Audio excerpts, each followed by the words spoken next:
everyone, welcome back to my channel EduMath by Mansi. Previous video में हमने exercise 1.5 के सभी क्वेश्चंस को सॉल्व कर लिया था। आज हम सेट जो चैप्टर है क्लास 11 का चैप्टर नंबर 1 उसकी मिसलेनियस एक्सरसाइज सॉल्व करने जा रहे हैं। क्वेश्चन नंबर 1 कहता है कि decide among the following sets which sets are subsets of one and another. आपको 4 सेट गिवन है A B C and D और इनमें हमें बताना है कि कौन किसका सबसेट है। ठीक है, तो एक सेट बिल्डर फॉर्म में हमें गिवन है। सबसे पहले हम उसको रोस्टर फॉर्म में कन्वर्ट करेंगे।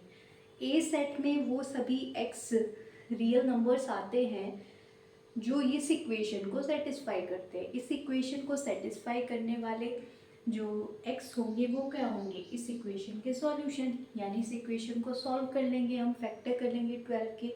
6 2 जा 12 होता है, 6 + 2 8 होता है। तो इनको हम सॉल्व करेंगे इक्वेशन को, तो हमें x की दो वैल्यूज़ मिलेंगी, एक मिलेगी 6 और एक मिलेगी 2। तो x 6 और 2 ही ऐसे दो रियल नंबर्स हैं जो इस इक्वेशन को सेटिस्फाई करते हैं। तो ए के सेट के अंदर 2 और 6 ही आएंगे। ठीक है, so this is the set ए। ठीक है, अब हमें देखना है कि चारों जो है अब हमारे रोस्टर फॉर्म में है सेट्स। तो अब हमें देखना है कौन किसका सबसेट बनेगा। अब यहाँ देखिए जो 2 है वो बी सेट के अंदर बिलोंग करता है, 6 जो है वो भी बी सेट के अंदर बिलोंग करता है। तो क्योंकि ए के सारे एलिमेंट बी के अंदर हैं, है ना, इसलिए ए जो है वो बी का सबसेट हो जाएगा। यही पढ़ते हैं आप। अगर कोई सेट है एक्स, उसके सभी एलिमेंट्स वाई सेट के अंदर बिलोंग करते हैं, तो हम कहते हैं कि X is a subset of Y. तो यहाँ पर क्योंकि ए के सभी एलिमेंट्स बी के अंदर आ गए हैं, इसलिए A is a subset of B. अब बात करते हैं कि ए सी का सबसेट बनेगा या नहीं बनेगा। ए में क्या है 2 और 6, 2 भी हमारा सी के अंदर है और 6 भी सी के अंदर है। तो इसका मतलब क्या है कि A is a subset of C। ठीक है, अब ये बताइए कि D में तो सिर्फ केवल एक ही एलिमेंट है 6 और A में भी 6 है, लेकिन A में 2 भी है। क्योंकि 2 D में बिलोंग नहीं करता है, इसका मतलब क्या है कि A इसका सबसेट नहीं बनेगा, क्योंकि A के सारे एलिमेंट तो D में नहीं जा रहे हैं ना। तो A is not a subset of D। अब बात करते हैं कि बी ए का सबसेट बनेगा या नहीं बनेगा। बी में कौन कौन एलिमेंट है 2 4 6। इसमें 2 और 6 है जो ए में भी है, पर बी के अंदर 4 है। 4 लेकिन ए में तो नहीं है, क्योंकि 4 ए में नहीं है इसलिए बी इसका सबसेट नहीं बन पाएगा। ए का सबसेट नहीं बनेगा बी। ठीक है, अब क्या बी डी का सबसेट बनेगा। अच्छा, बी सी का सबसेट तो बनेगा ही, क्योंकि बी के सारे एलिमेंट 2 भी इसमें है सी में, 4 भी सी में है, 6 भी सी के अंदर बिलोंग करता है। तो इसका मतलब B is a subset of C. अब बताइए क्या बी डी का सबसेट बनेगा। बी में कौन कौन एलिमेंट है 2 4 6 और डी में केवल एक ही एलिमेंट है 6। तो कैसे इसका सबसेट बन जाएगा, क्योंकि बी में तो 2 और 4 भी है ना जो डी में नहीं है। इसका मतलब B is not a subset of D. अब ये देखिए जो सी है, सी सेट में इनफाइनाइट नंबर ऑफ एलिमेंट है। इसमें सी सेट में सारे इवन नेचुरल नंबर का सेट बन रहा है। ये 2 4 6 8 10 12 ये सब आएंगे। और जो ये ए है बी है और सी है, इसमें ज़्यादा करके 2 4 6 से ज़्यादा कोई एलिमेंट नहीं है, 3 ही एलिमेंट है। तो इसमें ना 8 है, किसी में 8 भी नहीं है ना। तो सारे जितने भी एलिमेंट हैं सी के वो तो किसी भी सेट के अंदर नहीं आ पा रहे हैं। तो ये ना तो ए का सबसेट बनेगा, ना ही बी का सबसेट बनेगा, ना ही सी का सबसेट डी का सबसेट बनेगा। C is not a subset of A, C is not a subset of B, C is not a subset of D. Okay, अब बात करते हैं कि डी ए बी सी का सबसेट बनेगा या नहीं बनेगा। अब डी में कौन है 6 है, क्योंकि 6 ए में जा रहा है। डी के सारे एलिमेंट, डी में केवल एक ही एलिमेंट, एक एलिमेंट है वो भी ए में चला गया, तो मतलब D is a subset of A. 6 B में भी है, तो D is a subset of B। 6 C के अंदर भी है तो D is a subset of C।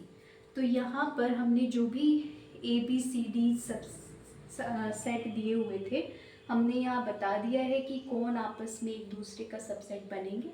जैसे A सबसेट ऑफ B ये बन रहा है, A सबसेट ऑफ C ये बन रहा है, B सबसेट ऑफ C और D subset of A, D subset of B, D subset of C।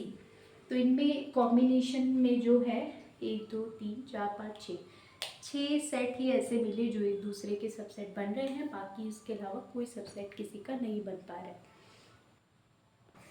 Now let's discuss question number 2. Question number 2 is in each of the following determine whether the statement is true or false. ठीक है, कुछ statement दिए जाएंगे उनमें आपको बताना है कि कौन स्टेटमेंट ट्रू है या फॉल्स है। If it is true prove it, अगर ट्रू होगा तो उसको प्रूव करना होगा। If it is false give an example, अगर फॉल्स है तो उसका एग्जाम्पल देना पड़ेगा, यानी आपको एक काउंटर एग्जाम्पल देना पड़ेगा कि ये क्यों फॉल्स है। ओके तो फर्स्ट पार्ट में देखिए क्या बोला गया है कि if x belongs to a and a belongs to b then x belongs to b।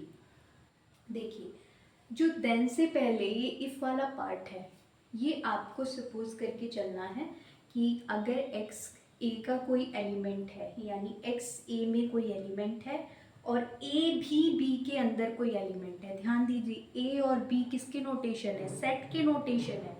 तो A सेट जो है वो B सेट के अंदर इन्वॉल्व है।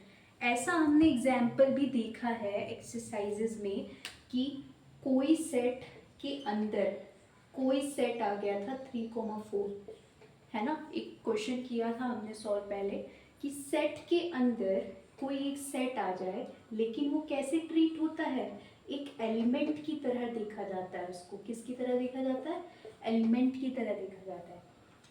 तो अगर मैं यहाँ कह रही हूँ कि x a में है और a भी कोई सेट है b उसके अंदर है, तो हमें प्रूव करना है कि ये x जो है वो b के अंदर होगा।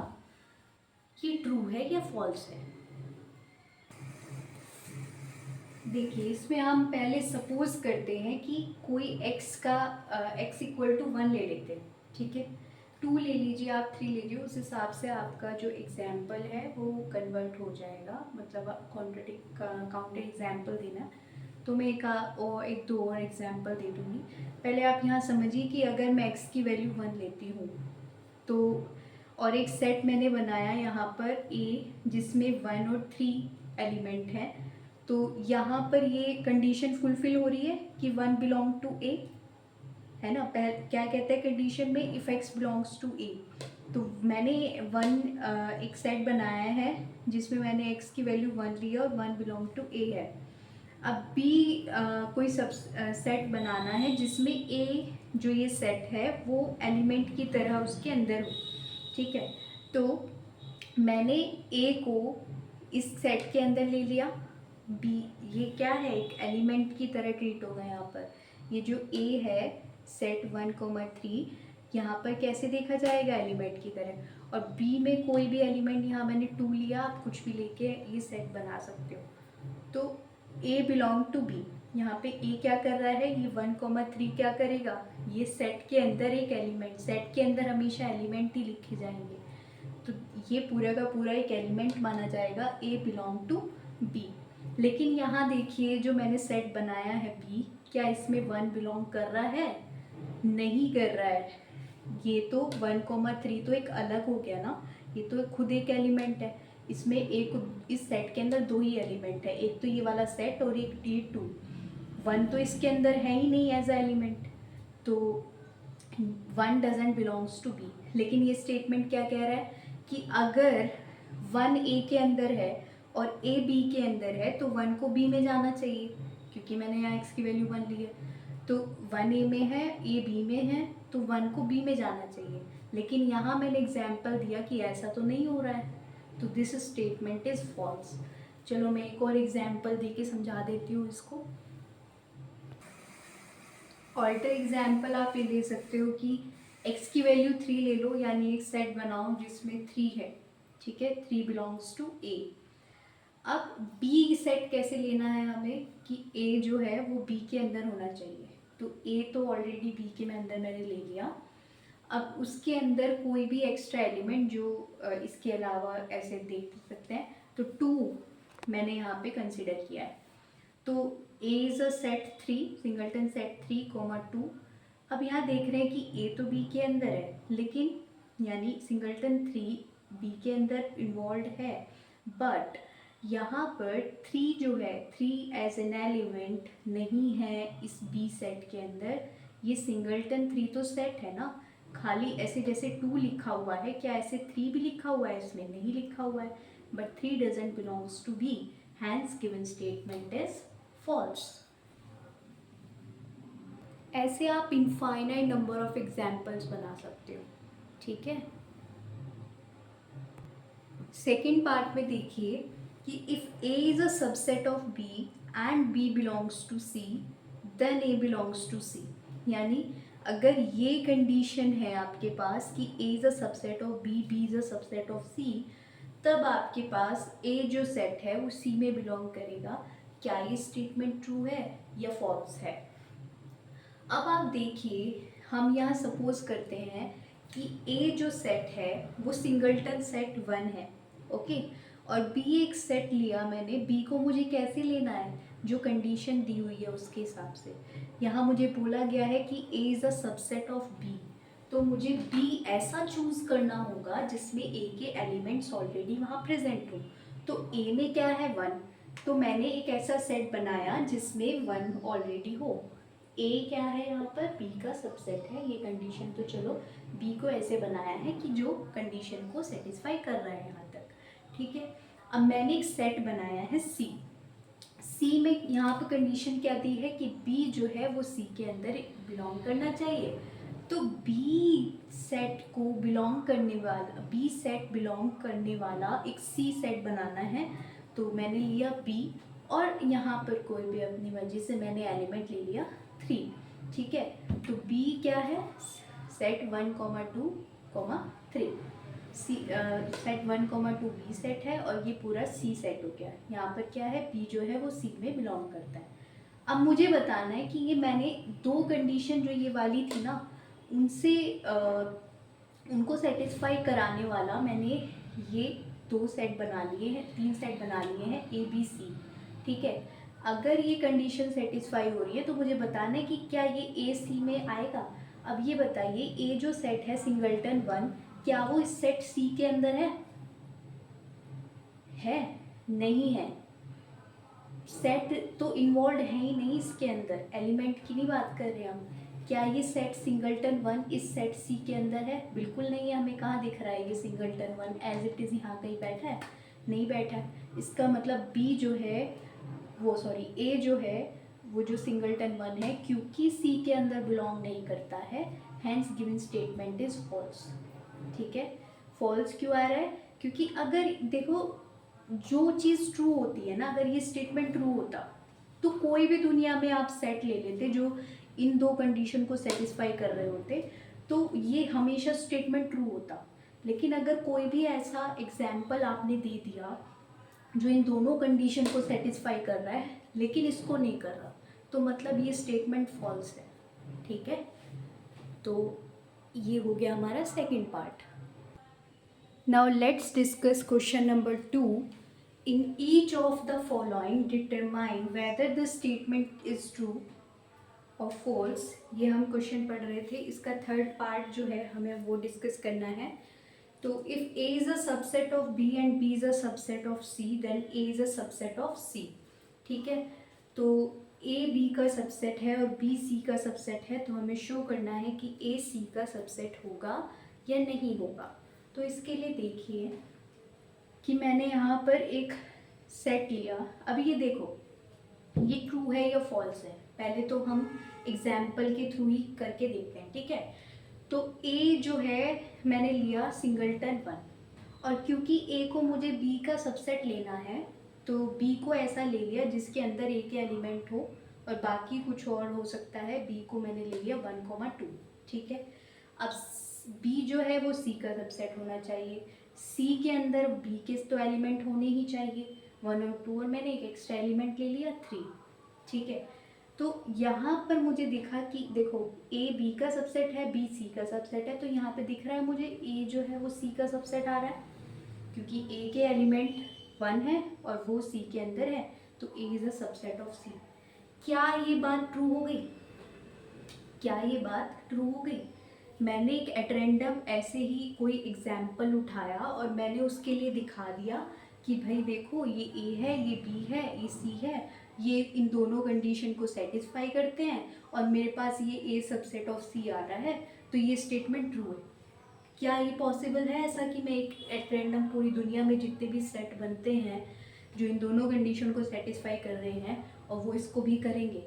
क्या पता कोई ऐसा एग्जिस्ट करता हो जो नहीं करता हो। तो अगर ये स्टेटमेंट ट्रू होता है तो मुझे इसको प्रूव करने की ज़रूरत पड़ेगी, यानी अगर ये यहाँ पर मैं ट्रू दिखा रही हूँ तो मुझे प्रूव करना पड़ेगा। इसने ऐसे ही बोला है कि अगर ये ट्रू है तो प्रूव करो, अगर फॉल्स है तो एग्जाम्पल दो। अगर ये एग्जाम्पल मुझे ये सेटिस्फाई नहीं कर रहा होता तो मैं उसका एग्जाम्पल देती, एक एग्जाम्पल से प्रूव नहीं होता है। तो चलो प्रूव कैसे करेंगे वो देख लेते हैं। प्रूव करने से स्टार्ट करने से पहले मैं आपको एक स्टेटमेंट बताती हूँ जो मैंने पहले भी बताया हुआ है कि x is a subset of y if and only if x belongs to x implies x belongs to y। x y का सबसेट कब होगा? अगर स्मॉल x कोई एलिमेंट है जो इस सेट x के अंदर है और वो स्मॉल x एलिमेंट y के अंदर भी बिलोंग कर जाए, तब हम बोलते हैं कि x जो है वो y का सबसेट है। ठीक है, और यहाँ पर मुझे गिवन कंडीशन है कि a is a subset of b। a b का सबसेट है, तो इसका मतलब क्या है? a subset of b, since a is a subset of b, hence if whenever x belongs to a then x belongs to b। कि जब भी x में कोई a में कोई एलिमेंट एग्जिस्ट करेगा x, तो वो x b में भी बिलोंग करेगा। ठीक है, since b is a subset of c, if whenever x belongs to b then x also belongs to c। यही मतलब है इसका। ठीक है, अब हम यहाँ देख रहे हैं कि x a में है, if whenever x belongs to a तो x c में भी आएगा, क्योंकि a दोनों कंडीशन जब साथ में होल्ड करेंगी तो हमें पता है x a में है तो x b में जाएगा और x b में है तो x c में जाएगा। यानी शुरुआत कहाँ से हो रही है? x बिलोंग्स टू a से, तो एट लास्ट x कहाँ में जाएगा? c में जाएगा। if whenever x belongs to a this implies that x belongs to c। ये किसकी डेफिनेशन है? सबसेट की, यानी a जो है वो c का सबसेट हो जाएगा। तो hence we have proved this statement, this is true statement। Part 4 discuss करते हैं। if a is not a subset of b and b is not a subset of c then a is not a subset of c। Okay, तो ये just उसका उल्टा हो रहा है जो हमने अभी थर्ड में बोला कि फे is a subset of B, B is a subset of C, तो ए सी का सबसेट नहीं होगा, ए सबसेट होगा सी का। तो उसका थोड़ा उसको ही थोड़ा इंटरचेंज करके यहाँ पे लिखा है, सब में नोट लगा दिया। अब देखिए कि मैं इस स्टेटमेंट को ट्रू है ये फॉल्स है, पहले एग्जाम्पल के थ्रू ही देखो, और अगर कोई ऐसे एग्जाम्पल बना पा रहे हो जो फॉल्स दिखा रहा है इसको तो ठीक है, बेटर है, बट अगर नहीं दिखा पा रहे हो तो फिर प्रूव करने की कोशिश करो। जैसे मैंने माना कि ए एक सेट है सिंगलटन वन। ठीक है, अब ए को ऐसा लेना जो बी का सबसेट ना बने, यानी बी को भी ऐसा ले सकते हैं जो ए का सबसेट ना बने। ठीक है, मतलब देखो ए को मैंने सिंगलटन वन लिया और बी को लिया 2,3। अब यहाँ देखो मैंने ऐसा बी लिया है कि ए जो है इसका सबसेट, दोनों में कोई भी ऐसे ए के एलिमेंट बी में नहीं जा रहे। ठीक है, ऐसे ही मैंने सी को चूज़ किया कि इस तरीके से किया कि बी सी का सबसेट ना बने, बी के डिफरेंट एलिमेंट हैं, सी के डिफरेंट एलिमेंट हैं, तो B is not a subset of C, then A is not a subset of C. हमें ये प्रूव करना है। अब देखो मैंने देखा कि भाई हमें प्रूव करना है कि A is not a subset of C, तो जैसे मैं सी बना रही थी तो पहले मेरा ध्यान था कि मैं ऐसा सी बनाऊँ जिसमें जो बी जो है उसका सबसेट ना बने, तो मुझे एलिमेंट अलग लेने थे। अब मुझे दिखाना था यहाँ पे is not a subset of C, तो मैंने सोचा कि मैं ऐसा बना सकती हूँ क्या कि जो बी का तो सबसेट ना बने लेकिन ए का बन जाए, ए सबसेट बन जाए उसका, है ना। तो ए का एलिमेंट मैंने यहाँ ले लिया और कोई एलिमेंट ले लिया 4 इसके अंदर। तो यहाँ दिख रहा है मुझे ए बी का सबसेट नहीं है, बी सी का सबसेट नहीं है, लेकिन ए का जो एलिमेंट है 1 वो तो सी के अंदर आ रहा है ना। यहाँ पे तो ए सी का सबसेट बन रहा है, और यहाँ क्या कह रहा है कि अगर ए बी का सबसेट नहीं है, बी सी का सबसेट नहीं है, तो ए सी का सबसेट नहीं बनेगा। एग्जाम्पल आ गया, काउंटर एग्जाम्पल, जो इसको एक एग्जाम्पल आ गया जो इसको काउंटर कर रहा है इस वाले स्टेटमेंट को, कि नहीं भाई ऐसा नहीं है, हम ऐसा एग्जाम्पल बना पा रहे हैं जो इस स्टेटमेंट को फॉल्स प्रूव कर सकता है ना। तो अगर ये ट्रू होता स्टेटमेंट, तो जितने भी आप ऐसे कोई भी ए बी सी ले लेते जो इस स्टेटमेंट को सेटिस्फाई कर रहे हैं, तो ये कंडीशन होल्ड होती। लेकिन यहाँ पे तो हम बना पा रहे हैं ना कि जो ए बी का सबसेट नहीं है, बी सी का सबसेट नहीं है, लेकिन ए सी का सबसेट बन रहा है, ठीक है। This statement, given statement is false. Now let's discuss fifth part. If x belongs to A and A is not a subset of B, then x belongs to B. तो मैंने x की value 1 ले ली है और एक set बनाया है A singleton 1, okay. और B एक सेट लेना है, इस प्रकार लेना है कि A जो है वो B का सबसेट नहीं बनता है, ठीक है। अब A के एलिमेंट जो है वो B के अंदर इन्वॉल्व नहीं है ना, तो मैंने एक ऐसा ले लिया B2,3 सेट, इसका A is not a subset of B। तो बताइए कि क्या ऐसी कंडीशन को, दो कंडीशन को सेटिस्फाई करने पर क्या जो x यानी कि 1 है वो B में बिलोंग कर रहा है? नहीं कर रहा है ना, 1 डजेंट बिलोंग्स टू B। लेकिन स्टेटमेंट बोलता है कि 1 को बिलोंग करना चाहिए।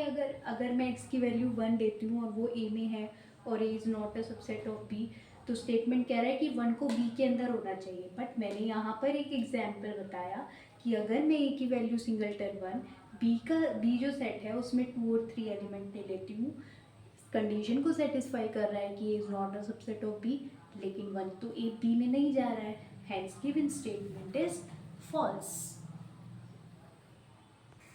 सिक्स्थ पार्ट में बोलता है कि if A is a subset of B and X does not belongs to B, then X does not belongs to A, whether this statement is true और फॉल्स, ओके।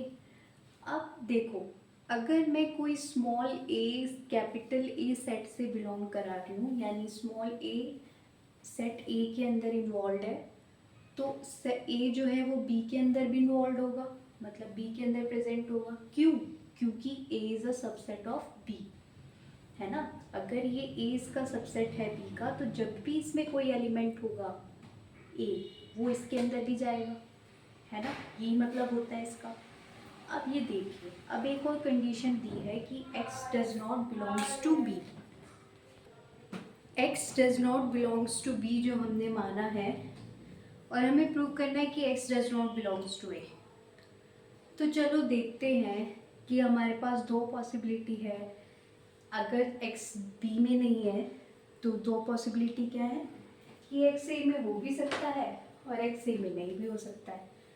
तो चलो, अगर मैं x को b में नहीं मानती हूँ यहाँ पर, और मैंने लिया कि x a में है, तो चलिए बताइए कि अगर x b में नहीं है, b में x नहीं है, ठीक है, और a में है, मान लो b मेरा सेट है 1 2 3 और a एक सेट है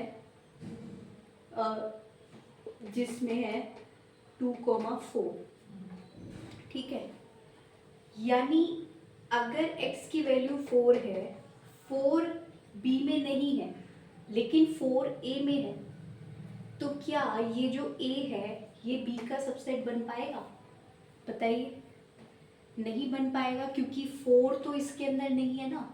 अगर a के सारे एलिमेंट b के अंदर प्रेजेंट हो तभी तो ये इसका सबसेट बनेगा, अदरवाइज नहीं बन रहा है यहाँ पर।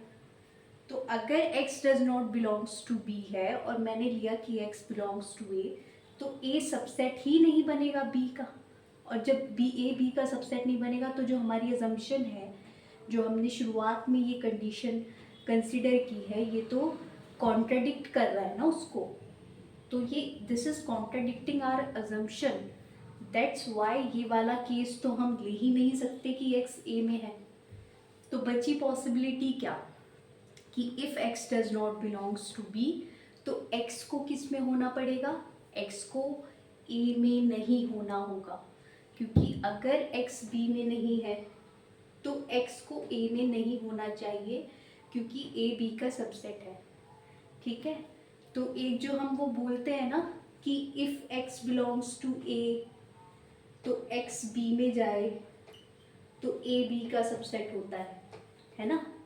इसका अपोजिट, अगर a b का सबसेट है तो अगर x b में नहीं है तो x को a में भी नहीं होना होगा, ये इसका अपोजिट हम बोल सकते हैं।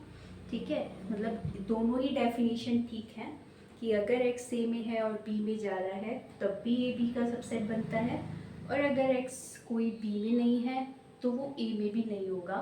This is the definition of subsets. A is a subset of B and x does not belongs to B. So there are two possibilities. X belongs to A and x does not belongs to A. Consider x does not belongs to B, then x belongs to A, and x belongs to A.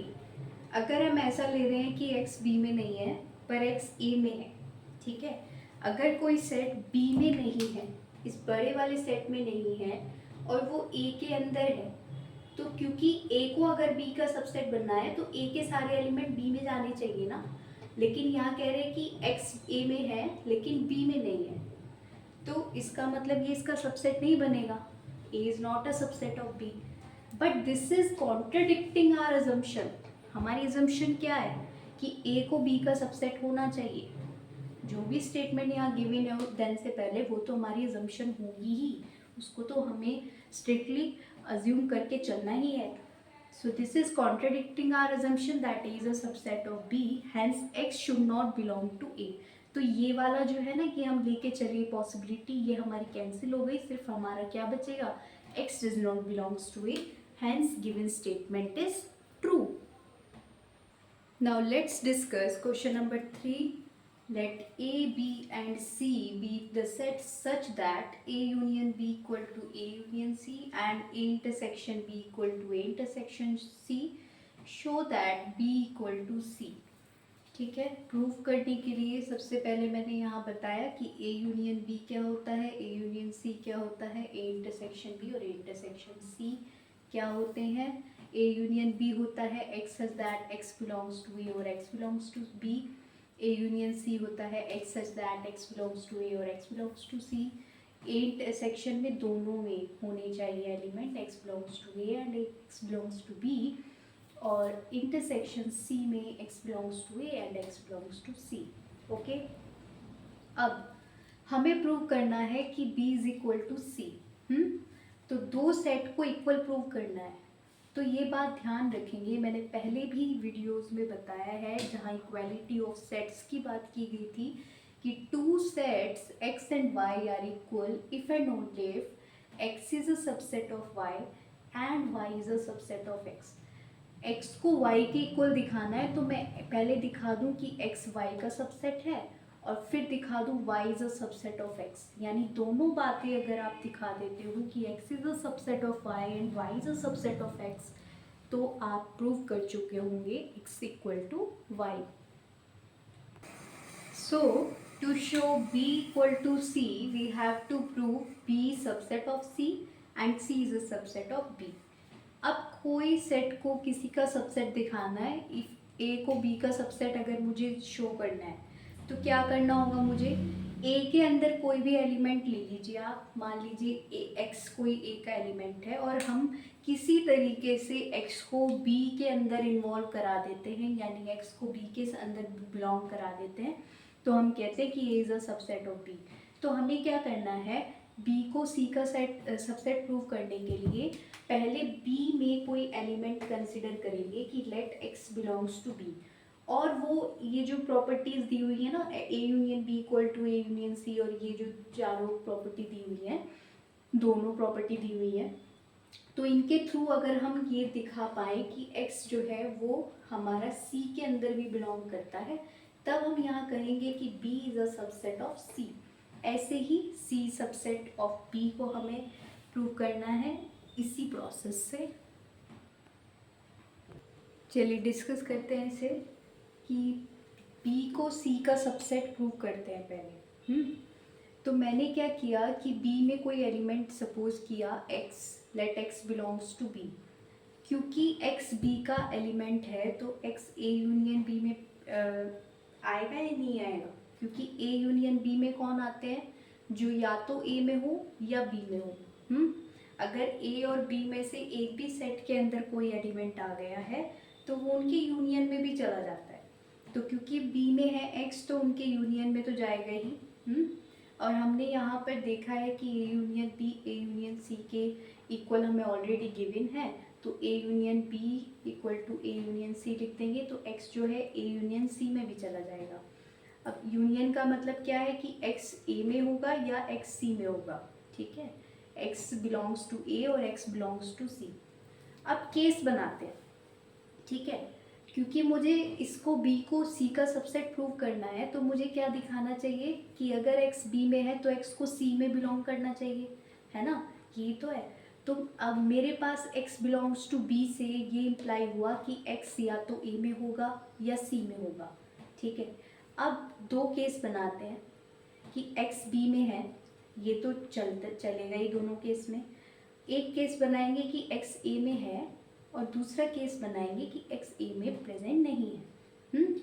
तो first case में देखो, जब x b का एलिमेंट है और x a में belong करता है, तो क्योंकि दोनों में है, जब कोई एक एलिमेंट दोनों सेट में बिलोंग करता है तो मतलब वो उनके इंटरसेक्शन में जाता है, तो x जो है वो a इंटरसेक्शन b में जाएगा।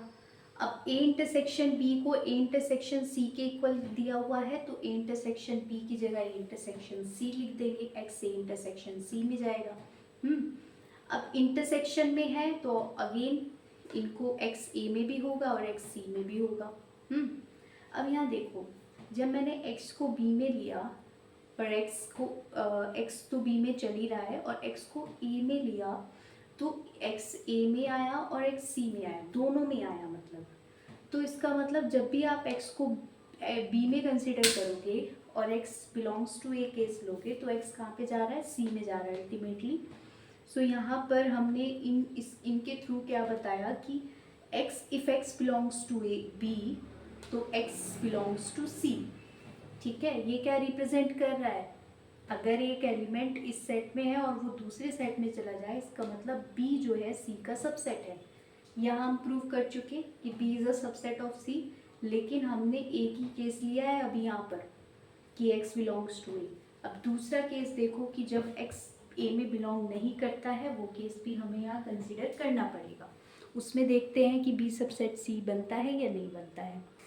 केस 2 है x belongs to b, x को b में ही लेना है, और दूसरा केस कंसिडर करते हैं कि x जब a में नहीं है, x does not belongs to a। अब आप एक बात बताइए, x b में तो है ना, b में है a में नहीं है, चलेगा। अगर किसी भी सेट में आ गया, दो सेट में से किसी एक सेट में कोई एलिमेंट है तो वो उनके यूनियन में तो जाएगा ना, x belongs to a union b, और a यूनियन b किसके इक्वल है, a यूनियन c के इक्वल है, तो x belongs to a union c। Union c a union c का मतलब है कि x a में भी होगा या x c में होगा, x बिलोंग्स टू a और x belongs to c। But हम यहाँ पर क्या कंसिडर करके चल रहे हैं कि x does not belongs to a, तो यहाँ पर हमने ये जो x बिलोंग्स टू a आया है इसको हमें डिस्कार्ड करना होगा, क्योंकि जो अजम्पशन ले रहे हो उससे अगर कुछ उल्टा आता है तो आप उसको वहाँ पर डिस्कार्ड करोगे कि ये but x does not belongs to a, ये नहीं हो सकता। तो जो बची कंडीशन है वो क्या है कि x बिलोंग्स टू c, तो x को कहाँ होना पड़ेगा, c में होना पड़ेगा। क्योंकि x b में था वो x c में चला गया है, तो b is a subset of c। Since for both cases b is a subset of c, hence b is a subset of c. इसको हम फर्स्ट इक्वेशन मान के यहाँ पे लिख देंगे. Now let's show C subset of B. C को B का सबसेट दिखाने के लिए हम सी में कोई एलिमेंट लेते हैं. लेट वाई बिलोंग्स टू सी. अब क्योंकि वाई सी में है तो वो ए और सी के यूनियन में जाएगा. Let Y belongs to A union C and A union C equal to A union B. तो वाई ए यूनियन बी में बिलोंग करेगा. ए यूनियन बी में बिलोंग करने का मतलब है वाई का कि वाई ए में भी होगा या वाई बी में होगा. वाई बिलोंग टू ए और वाई बिलोंग टू बी. ठीक है. अब वाई सी में है, दोनों केसेस में वही चलेगा. वाई को सी में तो लेना है. अब एक केस में लेंगे कि वाई बिलोंग टू ए और दूसरे केस में ले लेंगे Y doesn't belongs to A. तो इफ़ वाई बिलोंग टू ए है ना, और वाई सी में है और ए में भी है तो उनकी इंटरसेक्शन में होगा. दोनों में है तो इनके इंटरसेक्शन में होगा. और इन ए और सी का इंटरसेक्शन ए बी के इंटरसेक्शन के इक्वल है. तो Y belong to A intersection B. Y belong to A intersection B means Y belong to A and Y belong to B. Okay. तो हम यहाँ देख रहे थे कि वाई सी में था, वाई ए में है. यहाँ तो वाई ए में आया तो उससे कोई फ़र्क नहीं पड़ता क्योंकि हमें पता है ऑलरेडी वाई ए में है. लेकिन साथ में निकल के आया कि वाई बी में भी आया है. वाई बी में भी बिलोंग किया है. तो वाई सी में था और बी में बिलोंग कर गया है. इसका मतलब क्या है कि C is a subset of B. अब केस 2 देखते हैं. केस 2 में वाई बिलोंग टू सी चलते ही हैं. ठीक है. हाँ, इसमें हम कंसिडर करेंगे कि y doesn't belongs to A. Y A में बिलोंग नहीं करता है बट सी में तो है ना, तो उन दोनों की यूनियन में चला जाएगा. Y belong to A union C और A union C A union B के इक्वल है. तो Y belong to A union B. तो ए यूनियन बी में है वाई. इसका मतलब क्या है कि वाई बिलोंग टू ए और Y belong to B. But हमने यहाँ पे क्या कंसिडर किया है कि Y doesn't belongs to A. तो जो निकल के आया है उन दोनों कंडीशन में क्या है कि वाई ए में बिलोंग करेगा या बी में बिलोंग करेगा. बट हम अज्यूम करके चल रहे हैं कि वाई ए में नहीं है. तो बचा क्या, सिर्फ वाई बिलोंग टू बी. तो ये सिर्फ बी में बिलोंग करेगा. सिंस वाई बिलोंग टू सी हम लेके चले थे और वाई बी में बिलोंग कर गया है, इसका मतलब C is a subset of B. Since in both cases C is a subset of B. जब हमने y को a में कंसिडर किया और y को a में नहीं कंसिडर किया, दोनों ही केसेस में क्या निकल के आया था, c is a subset of b. Hence c is a subset of b. ठीक है. तो दोनों ही, क्योंकि अगर एक भी केस में नहीं होता तो हम कहते कि नहीं है, बट ये दोनों में वैलिड है इसलिए c is a subset of b. और इक्वेशन 1 क्या था, b is a subset of c, और इक्वेशन 2 है c is a subset of b. दोनों इक्वेशन क्या कह रही है कि b is a subset of c and c is a subset of c. जब होता है तो हम क्या कहते हैं कि b इक्वल है c के. ठीक है. वो मैंने पहले ही बता दिया आपको कि दो सेट कब इक्वल होते हैं, जब एक को दूसरे का सबसेट और दूसरे को फर्स्ट वाले का सबसेट दिखा देते हो तो दोनों सेट इक्वल हो जाते हैं. ठीक है. तो now let's discuss question number 4. Show that the following conditions are equivalent. 4 condition दी हुई है और आपको प्रूव करना है कि ये 4 कंडीशन जो है वो इक्विवेलेंट है. इक्विवेलेंट का मतलब है कि अगर मैं ये फर्स्ट कंडीशन ले रही हूँ कि a is a subset of b, तो उसका दूसरा मतलब ये है कि a minus B equal to empty set. और अगर ये कंडीशन ले रही हूँ तो इसका मतलब है is a subset of b. ये कंडीशन सपोज कर रही हूँ तो इसका मतलब है A union B is equal to B. Fourth condition suppose कर रही हूँ तो उसका मतलब है थर्ड. मतलब कि एक के प्लेस पे दूसरी कंडीशन जो है वो यहाँ पर सही होगी. मतलब और आपको इसको शो कैसे करना है, फर्स्ट को इम्प्लाई करना चाहिए सेकेंड कंडीशन इम्प्लाई करनी चाहिए थर्ड इम्प्लाई करनी चाहिए फोर्थ, और फोर्थ फिर से वापस से 1 कंडीशन. मीन्स जब आपको 4 या जितनी भी कंडीशन आपको इक्विवेलेंट दिखानी होती हैं तो आप क्या करते हो, आप इनको साइक्लिक इम्प्लीकेशन दिखाते हो कि फर्स्ट कंडीशन से सेकंड कंडीशन इम्प्लाई हो रही है, सेकंड कंडीशन से थर्ड कंडीशन इम्प्लाई हो रही है, थर्ड से फोर्थ से 1. पूरा साइकिल चलता है ना. 1 से 2, 2 से 3, 3 से 4, फिर 4 से वापस से 1 को इम्प्लाई करा दो तो ये इक्विवेलेंट प्रूव हो जाएगी। फर्स्ट स्टेप में हम प्रूव करेंगे कि जो फर्स्ट स्टेटमेंट है वो सेकंड स्टेटमेंट को इम्प्लाई करता है। मतलब क्या है कि फर्स्ट स्टेटमेंट है कि ए सबसेट ऑफ बी और सेकंड स्टेटमेंट है A minus B is empty set. तो हम ये दिखाएंगे कि A subset of B A minus B equal to empty set imply करता है। तो सबसे पहले हम जो इम्प्लाई जब कराना होता है, जैसे अगर मैं कह रही हूँ कि x imply y, x statement is implying y statement, तो आप कंसिडर किसको करके चलोगे, x स्टेटमेंट को ना, और फिर दिखाओगे कि इससे ये चीज़ आ रही है। आपने सपोज किया पहले कि a is a subset of b, a b का सबसेट है। इस बात से क्या मतलब है कि all the elements of a are in b। यही तो मतलब होता है a सबसेट ऑफ b का, कि सारे जितने भी a के एलिमेंट हैं वो b के अंदर प्रेजेंट है। a माइनस b क्या होता है, a minus b is the set of all elements which are in a but not b। Means वो एलिमेंट का सेट लेना है जो a में है लेकिन b में नहीं है। यानी अगर कोई एलिमेंट ऐसे हैं a के अंदर जो b में भी हैं तो उनको हटा दो a में से, जो बचे वो ही उसके अंदर आएंगे। ठीक है। अब क्योंकि देखो set of all elements of which are not in b ये लेने हैं, a माइनस बी का मतलब यही तो हुआ फिर कि set of elements of A which are not in b, जो b में नहीं है वो निकाल दो, जो b में है वो निकाल दो। यानी जो b में नहीं है सिर्फ वो वाले एलिमेंट a के अंदर लेने हैं। अब क्योंकि सारे एलिमेंट a के b के अंदर प्रेजेंट है, सारे एलिमेंट a के b के अंदर प्रेजेंट है और हमें वो एलिमेंट लेने हैं कि जो b में नहीं है, तो क्या बचा फिर, कुछ भी नहीं बचा a में जब सारे एलिमेंट उसके b में है। तो जब हमने a में से सारे निकाल देंगे क्योंकि सारे एलिमेंट उसके b के अंदर प्रेजेंट है, तो बचा क्या फिर, एम्प्टी सेट। तो इसका मतलब a माइनस बी क्या आ जाएगा, एम्प्टी सेट। तो फर्स्ट स्टेटमेंट जो a सबसेट ऑफ b लेके चले थे वो सेकंड स्टेटमेंट को इम्प्लाई कर रहा है, नहीं कर रहा। तो यहाँ से क्या प्रूव हो गया कि first is implying second. Second से थर्ड पार्ट इम्प्लीकेशन दिखाना है, सेकंड से थर्ड में। तो second is a minus B is equal to empty set, और थर्ड जो स्टेटमेंट है वो है a union b equal to b। Okay. तो यहाँ पर जो हम देख पा रहे हैं कि a minus B empty set है, तो इसका मतलब क्या है कि every element of a is present in b। क्योंकि अगर a और b का डिफरेंस एम्प्टी सेट आ रहा है, ए और a माइनस बी का मतलब क्या है कि वो सभी a के एलिमेंट लेने हैं जो b में प्रेजेंट नहीं है।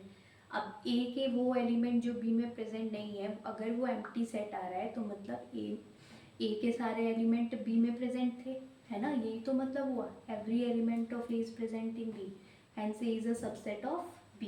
जब a का हर एक एलिमेंट b में प्रेजेंट है तो मतलब a is a subset of b। अब ये देखिए कि a यूनियन b का मतलब क्या होता है। a यूनियन b का मतलब होता है all the elements which are either in a और in b।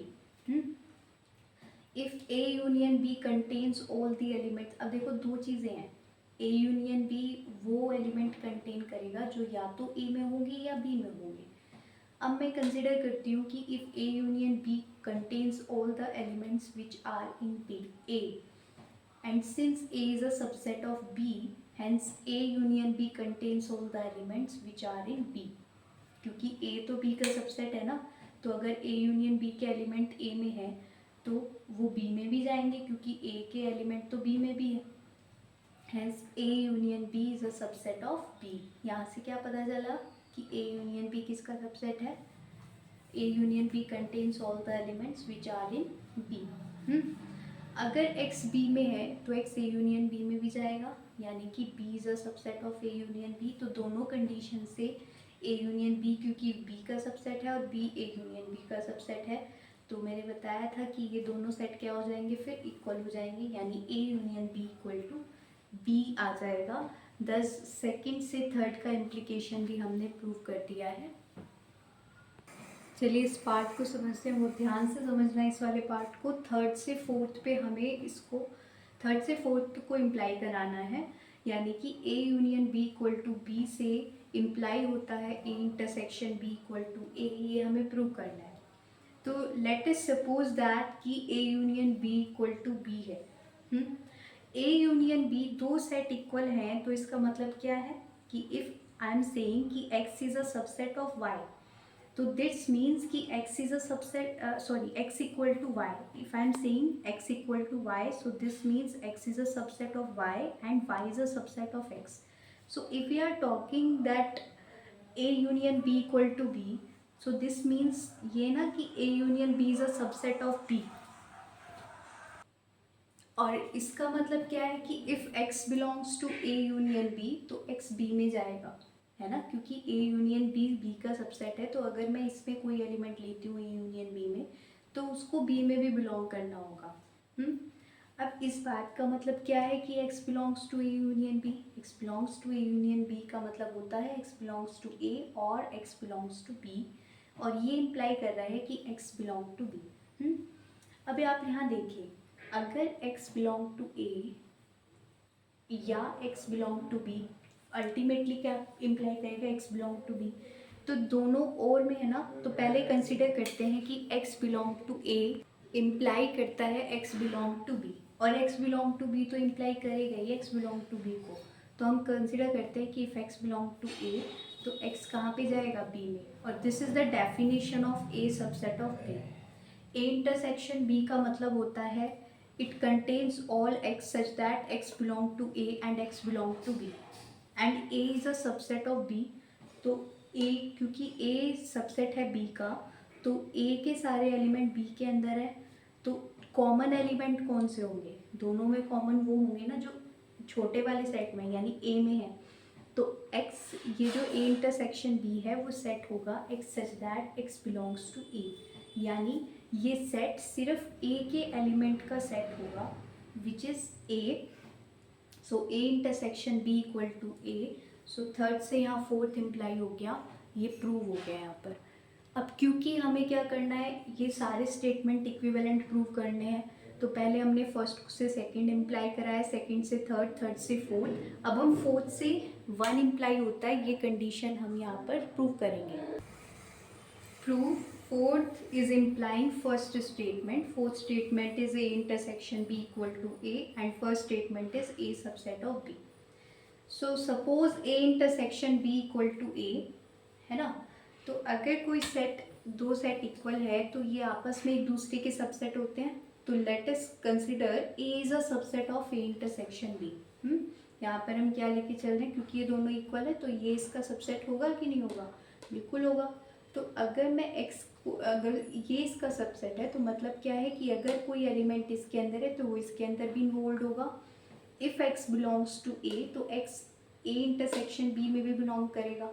x a intersection b में है, इसका मतलब क्या है कि x a में भी है और b में भी है। तो यहाँ हम देख पा रहे हैं कि x a में है, तो हमारे पास क्या है, x a में है। इसका कोई बेनिफिट नहीं है कि भाई x तो a में है लेकिन x b में भी है। तो ये इम्प्लाई होता है कि x belongs to a implies x belongs to b, hence a is a subset of b। ये तो होता है कि अगर कोई एलिमेंट a में है वो b में भी जा रहा है हर एलिमेंट, तो a is a subset of b। तो यहाँ पर 4 से 1 भी प्रूव हो गया, क्योंकि 1 इम्प्लाई कर रहा है 2 को, 2 इम्प्लाई कर रहा है 3 को, 3 इम्प्लाई कर रहा है 4 को, 4 कर रहा है इम्प्लाई फर्स्ट स्टेटमेंट को। So all 4 statements are equivalent. Okay.